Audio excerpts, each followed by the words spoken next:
Hello दोस्तों, आपका स्वागत है हमारे YouTube channel story telling with बानी एंड पूजन पर। आज हम आपके लिए द वाइफ नाम की एक फ़िल्म की कहानी लेकर आए हैं जो कि 19 मार्च 2021 को रिलीज़ हुई है। इस फिल्म को IMDb पे 6.8 रेटिंग मिले हैं आउट ऑफ 10 और इसे 70% लोगों ने लाइक किया है। ये एक हॉरर फिल्म है और इसे आप ZEE5 पे जाकर आराम से देख सकते हो। कहानी की शुरुआत में हम दो लड़कों को एक सुनसान सड़क पर जाते हुए देखते हैं। उस सुनसान सड़क पर जाते हुए अचानक से उन्हें लगता है कि उनकी गाड़ी के आसपास से कोई साइकिल पर गुजरा है। कहीं उन्होंने किसी को नुकसान तो नहीं पहुंचा दिया, ये देखने के लिए वो लोग गाड़ी से उतरते हैं, लेकिन पीछे सिर्फ उन्हें एक साइकिल पड़ी हुई मिलती है। यहाँ से सीन सीधा शिफ्ट होता है विक्रम और आर्या पे, जो कि हमारी इस कहानी के हीरो और हीरोइन हैं। विक्रम और आर्या की हाल ही में शादी हुई है और वो नए घर में शिफ्ट हो रहे हैं। उनका ये नया फ्लैट 9th फ्लोर पे है और देखने में बहुत ही ज़्यादा खूबसूरत है। लेकिन जैसे ही वो लोग घर में आते हैं वैसे ही उन्हें कुछ अजीब तरह की हरकतें वहाँ नजर आती हैं। जैसे कि हवा अपने आप से तेज़ हो जाती है और शीशे अपने आप से बजने लगते हैं। उन्हें अलमारी के पीछे से भी अजीब अजीब तरह की आवाज़ें आने लगती हैं। लेकिन वरुण जैसे ही अलमारी खोलता है उसे वहाँ कुछ नहीं दिखता। जैसे ही वो आर्या की तरफ देखता है, अचानक से उस अलमारी में से कौवा निकलकर खिड़की से बाहर चला जाता है। दोनों थोड़े डर तो जाते हैं, लेकिन फिर वो इस बात को इग्नोर करके आगे बढ़ जाते हैं। वरुण जहाँ एक तरफ सामान लेने नीचे जाता है, वहीं आर्या बैल्कनी से उसे नीचे देखती है। बैल्कनी से नीचे देखते वक्त वो नोटिस करती है कि इस बैल्कनी की ग्रिल बहुत लूज है और अगर उसे थोड़ा सा भी धक्का लग जाए तो वो नीचे गिर जाएगी। लेकिन टू आवर सरप्राइज आर्या ये बात किसी को बताती नहीं है, ना ही उस ग्रिल को ठीक करवाती है। वो ग्रिल वैसी की वैसी रहती है और उसका आगे कोई जिक्र भी नहीं होता। तो एज़ यूजुअल जैसे कि नॉर्मल हॉरर फिल्मों में होता है, हवाएं तेज़ चलती हैं, कभी लगता है कि दरवाज़ा खुद से खुल गया, तो कभी कभी वरुण और आर्या को लगता है कि घर में उन दोनों के अलावा भी कोई और है।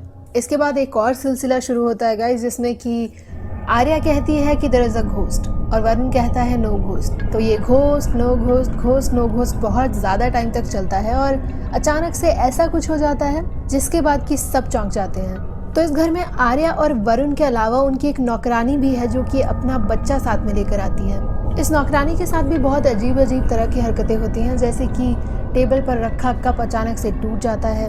उसका बच्चा जिसे कि उसने सोफे पे खुद सुलाया था, वो अचानक से उठ के टीवी देखने लग जाता है। लेकिन एक दिन जब वो घर के कामों में बिजी थी, वो देखती है कि वॉशिंग मशीन में उसे अपना बच्चा दिखाई देता है। वो शॉक के मारे वहीं की वहीं चिपक जाती है और देखते ही देखते उसका बच्चा वॉशिंग मशीन में मर जाता है और पूरी वॉशिंग मशीन में खून ही खून हो जाता है। इसके बाद आर्या को इस बात पर पूरा भरोसा हो जाता है कि इस घर में आत्मा जैसा कुछ है। इसीलिए वो एक पढ़ी लिखी तांत्रिका की मदद लेती है जो कि एक प्रोफेसर भी है। वो प्रोफेसर को अपने घर बुलाती है और उन्हें अपना घर दिखाती है।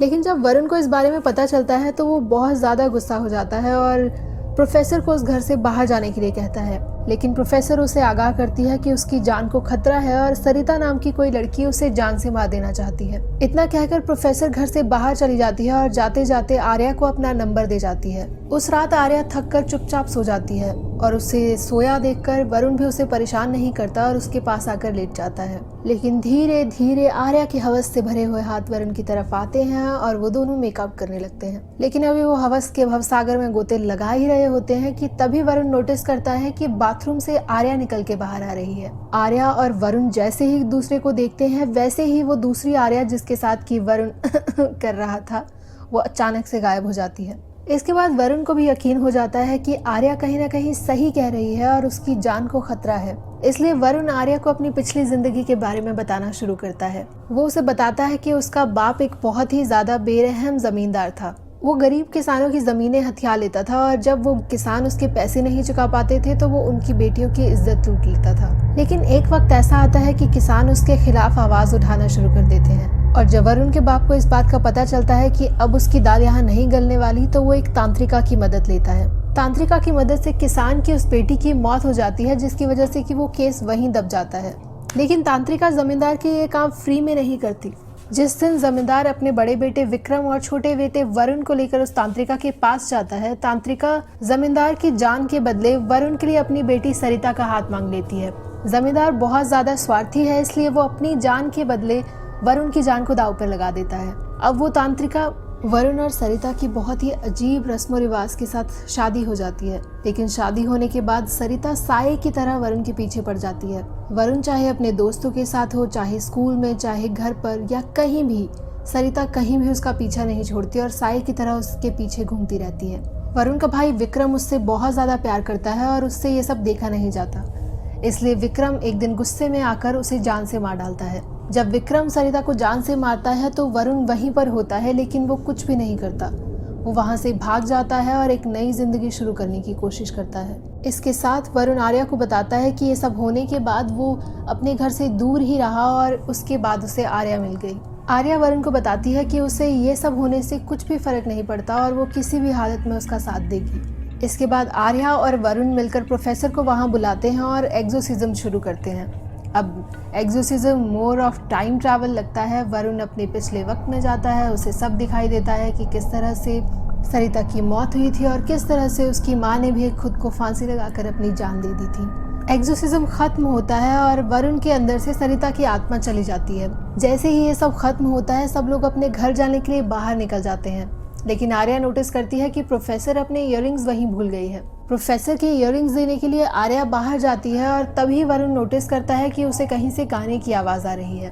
वरुण जब वहां जाता है तो वहां उसे दिखता है कि सरिता वहां बिस्तर पर बैठी है। इसी के साथ हम एक फ्लैशबैक देखते हैं जहां हमें पता चलता है कि सरिता की मौत का जिम्मेदार विक्रम नहीं बल्कि वरुण था। ये वरुण था जिसने ईंट उठाकर सरिता के सर पर मार दिया था।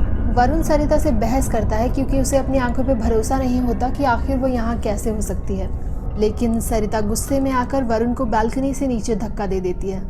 जी हाँ, ये बिल्कुल वही बालकनी है जिसकी हम कहानी में शुरुआत में बात कर रहे थे। तो इसी के साथ हमारी कहानी खत्म हो जाती है और सरिता का बदला भी।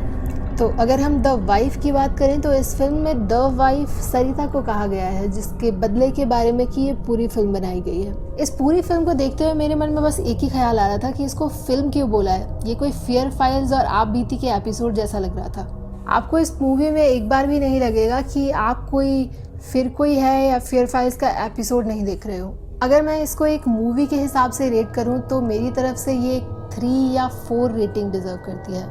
अगर आप इसको एक नॉर्मल हॉरर सीरियल के एपिसोड जैसे देखो then it's a good thing. ये फिल्म एक वन टाइम वॉच है, तो अगर आपको हॉरर ड्रामास पसंद आते हैं तो आपको ये ज़रूर पसंद आएगी। लेकिन अगर हम इस फिल्म के कैमरा वर्क की बात करें तो बहुत सारे ऐसे सीन्स हैं, जैसे कि जो फ्लैशबैक के सीन्स हैं जिनमें विक्रम और सरिता की कहानी बताई गई है, तो वो आपको बिल्कुल ही एनिमेटेड लगेंगे और आपको वो लोकेशंस बिल्कुल फेक लगेंगी।